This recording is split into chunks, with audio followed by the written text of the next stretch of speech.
तो hello guys, स्वागत है आप सभी का हमारे चैनल दास्तान पर। हाय गाइस, दिस इज चेतना और आज हम बात करने वाले हैं महाभारत के बारे में। महाभारत मानवता का सबसे भीषण युद्ध, जिसमें ना जाने कितने हजारों सैनिकों ने अपनी जान गंवाई।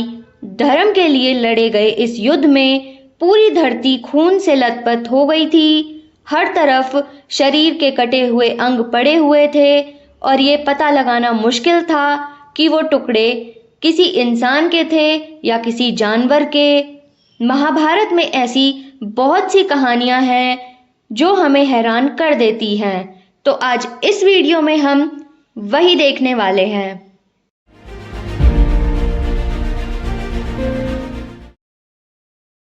काशी की राजकुमारी अंबा के शिखंडी बन जाने की कहानी तो आप सबने सुनी ही होगी। अंबा ने पितामह भीष्म से बदला लेने के लिए कड़ी तपस्या की और भगवान शिव के वरदान से उनका अगला जन्म शिखंडी के रूप में हुआ। शिखंडी महाभारत के युद्ध में भीष्म पितामह की मृत्यु का कारण बने, लेकिन अंबा की बहनें अंबिका और अंबालिका से जुड़ी एक ऐसी कहानी है जो शायद ज्यादा लोग नहीं जानते। अंबिका और अंबालिका का विवाह हस्तिनापुर के राजकुमार विचित्रवीर्य से हुआ था, पर कुछ ही समय बाद भयानक बीमारी के कारण उनके पति की मृत्यु हो गई। विचित्रवीर्य की कोई संतान नहीं थी। उनका वंश आगे कैसे बढ़ेगा, हस्तिनापुर के सिंहासन पर कौन बैठेगा, एक बहुत बड़ी समस्या थी। इसका समाधान निकालने के लिए विचित्रवीर्य की मां सत्यवती ने विवाह से पहले जन्मे बेटे ऋषि वेदव्यास को बुलाया और उन्होंने अंबिका और अंबालिका को आदेश दिया कि वो ऋषि वेदव्यास के पास जाएं। उन्हें कठिन योग करने होंगे और ऋषि की योग माया से वो अपनी संतान को जन्म देंगी, हस्तिनापुर के वारिस को जन्म देंगी। दोनों बहनें डर गईं और इसका असर उनके बच्चों पर पड़ा। जब अंबिका ऋषि के पास गईं तो योग के समय डरकर उन्होंने अपनी आंखें बंद कर लीं। वहीं दूसरी तरफ अंबालिका ने योग के समय डर से एकदम कमजोर और पीली पड़ गई थीं। यानी यही कारण था कि अंबिका के बेटे धृतराष्ट्र जन्म से ही अंधे थे और अंबालिका के बेटे पांडु बहुत ज्यादा कमजोर पैदा हुए थे। ऋषि वेदव्यास ने सत्यवती को पहले ही बता दिया था कि दोनों संतानें कमजोर होंगी, इसलिए सत्यवती ने एक बार फिर अंबिका को वेदव्यास के पास जाने को कहा। डर के कारण अंबिका ने अपनी जगह अपनी दासी श्रमी को वेदव्यास के पास भेज दिया। इससे कौरवों और पांडवों के चाचा विदुर का जन्म हुआ, जो आगे चलकर कुरु वंश के प्रधानमंत्री बने। अगर वेदव्यास की मदद से धृतराष्ट्र और पांडु का जन्म नहीं होता तो ना ही उनका वंश आगे बढ़ता और ना ही महाभारत का वो भीषण युद्ध होता। महाभारत के युद्ध के बाद पांडवों ने कई सालों तक हस्तिनापुर पर राज किया था। उसके बाद वो अपना राजपाट परीक्षित के हाथ सौंपकर स्वर्ग की यात्रा पर चले गए। लेकिन क्या आप जानते हैं कि युद्ध से काफी समय पहले ही एक बार पांडवों की मृत्यु हो चुकी थी। पांडवों के 12 साल के वनवास के आखिरी दिन के जंगल में भीषण गर्मी के दिन और तालाब के किनारे खड़े युधिष्ठिर के सामने जमीन पर पड़े हुए उनके चारों भाइयों के मृत शरीर एक दिन जब गर्मी के कारण पांडवों को बहुत प्यास लग रही थी, तब नकुल पानी की खोज में एक तालाब के पास जा पहुंचे। उन्होंने सोचा कि पहले खुद पानी पी लिया जाए और फिर अपने भाइयों के लिए पानी ले लिया जाए। लेकिन जैसे ही वो तालाब का पानी पीने के लिए नजदीक गए, उन्हें एक बुलंद आवाज ने रोक दिया और वो एक यक्ष था, जिसने नकुल से ये कहा कि अगर उसे तालाब का पानी पीना है तो पहले कुछ सवालों के जवाब देने होंगे। पर नकुल इतने प्यासे थे कि उन्होंने उस आवाज़ को अनसुना कर पानी पी लिया और इसका परिणाम यह हुआ कि पानी पीते ही नकुल की मृत्यु हो गई। जब बहुत समय तक नकुल वापस नहीं लौटे तो उनके भाइयों को उनकी चिंता होने लगी, इसलिए उन्हें ढूंढने के लिए सहदेव को भेजा। जब सहदेव तालाब के किनारे पहुंचे तो नकुल को मृत देखकर वो एकदम चौंक गए। वो बहुत दुखी थे, लेकिन नकुल की तरह उन्हें भी अपनी प्यास पर काबू नहीं हुआ और वो पानी पीने के लिए आगे बढ़े। उन्हें भी उस आवाज़ ने प्रश्नों के उत्तर देने को कहा, पर नकुल की तरह इस बार सहदेव ने भी उस आवाज़ पर ध्यान ना देकर पानी पी लिया और उनकी भी वहीं पर मृत्यु हो गई।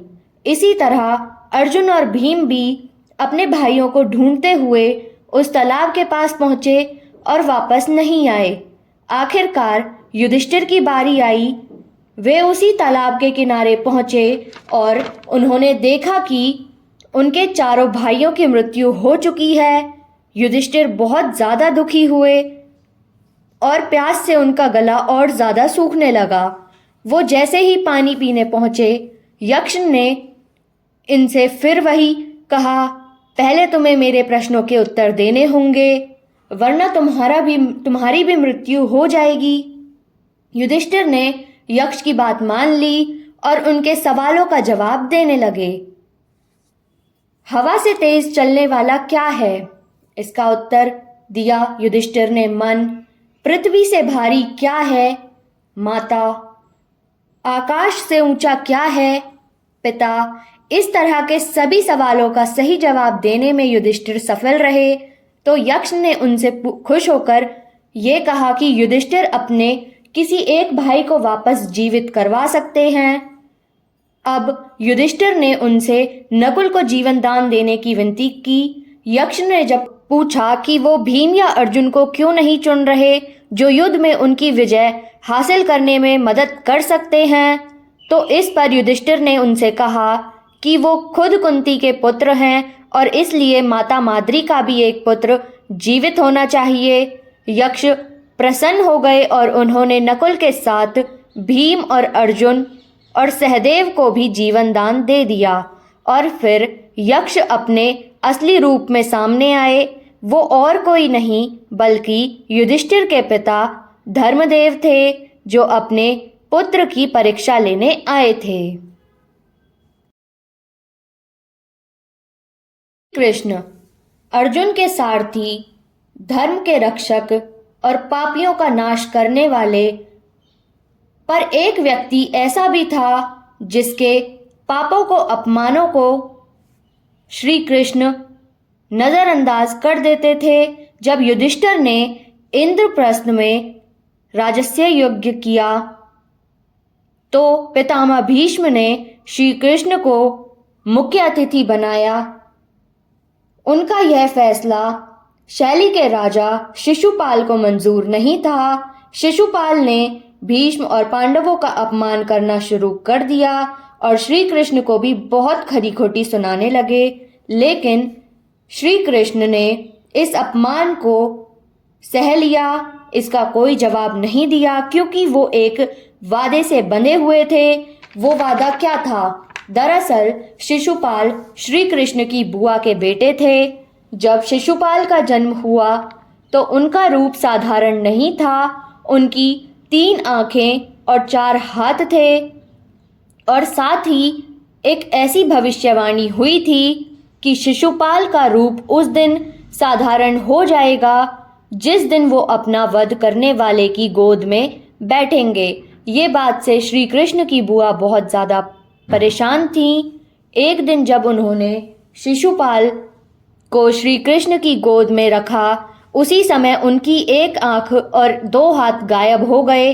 श्री कृष्ण जानते थे कि शिशुपाल का वध उनके हाथों ही होगा।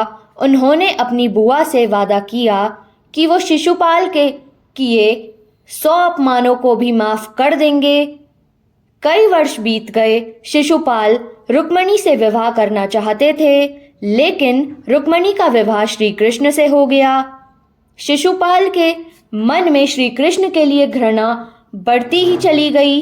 उन्होंने कई बार श्री कृष्ण का अपमान किया था और उन्हें हानि पहुंचाने की भी कोशिश की थी, पर श्री कृष्ण अपने वचन में बंधे हुए थे। उन्होंने हर बार अपने अपमानों के बदले कुछ नहीं कहा, लेकिन राजस्व यज्ञ के समय कुछ ऐसा हुआ, श्री कृष्ण खुद को रोक नहीं पाए।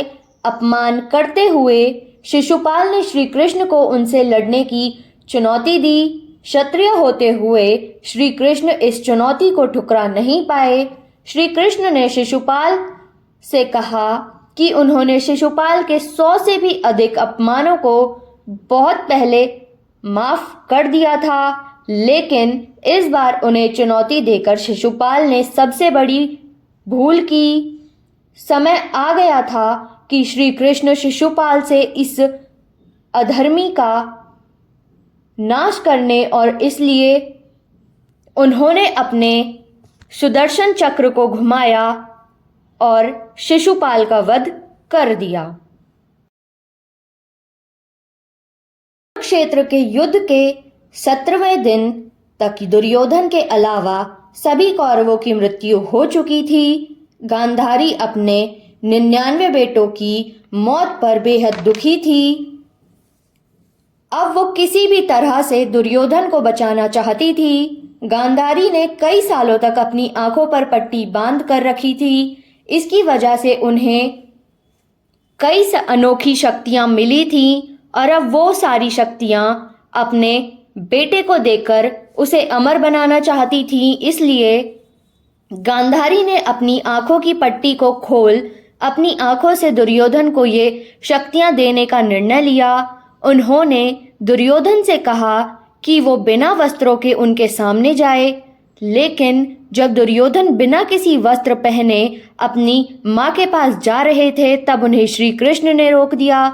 उन्होंने दुर्योधन से कहा कि इस हालत में अपनी माँ के सामने जाना एक पाप माना जाएगा। दुर्योधन ने उनकी बात मान ली और पत्तों से अपनी कमर को ढक कर अपनी माँ के पास गए।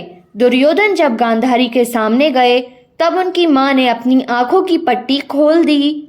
उनकी आंखों में इतना तेज था कि दुर्योधन का शरीर वज्र के समान बन गया, जिसे किसी भी अस्त्र से चोट पहुंचाना मुश्किल था, सिवाय उन अंगों के जो ढके हुए थे। अगले दिन गदा युद्ध के दौरान भीम ने दुर्योधन के उन्हीं अंगों पर वार करके उसका वध कर दिया। आखिरकार पांडवों की जीत हुई, धर्म की जीत हुई। तो यहाँ पे ये वीडियो खत्म होती है, और ऐसी ही रहस्यमयी कहानियाँ सुनने के लिए हमारे चैनल दास्तां को सब्सक्राइब करें। और अगर आपको कोई महाभारत की या कोई भी रहस्यमयी कहानी पता हो तो हमें कमेंट्स में ज़रूर बताएं।